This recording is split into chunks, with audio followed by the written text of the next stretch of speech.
සියලුම දෙනාට සුබ දවසක්. මේ වචනේ කියනවා නමුත් නුඹලා කිසිවකින් අඩුව නොසිට සියලු ආකාරයෙන්ම සම්පූර්ණව සිටින පිණිස ශාන්ති ගුණය සම්පූර්ණ ලෙස ක්‍රියා කෙරේවා කියලා යාකෝබ් පොතේ 1:4 අපිට උපදෙස් දෙනවා.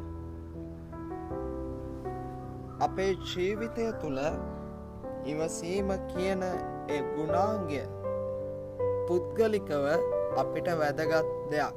ඒක අත්‍යවශ්‍ය දෙයක්. අපි ඉවසන්න ඕනේ ජීවිතයේ එන ප්‍රශ්නවලදී. අනිත් අයට ඒක ඉවසීම කරදරයක් වෙන්න පුළුවන්.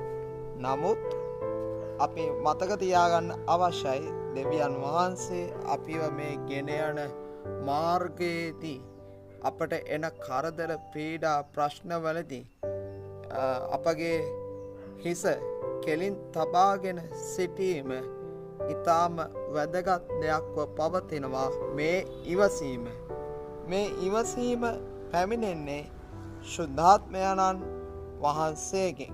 ඒක ශුද්ධාත්මයන්න් වහන්සේගේම ඵලයක් ඉවසීම කියන ඒ ගුණාංගය.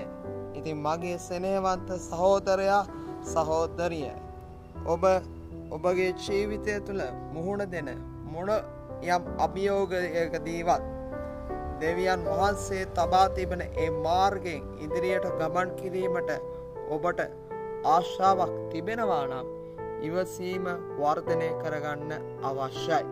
ඉවසීම සඳහා ඔබ ශුද්ධාත්මයන් වහන්සේගේ ඒ උපකාරය ඉල්ලා සිටින්න. උන්වහන්සේ ඔබට ඒ වර්ධනය කර ගැනීමට ධෛර්යය දේවි.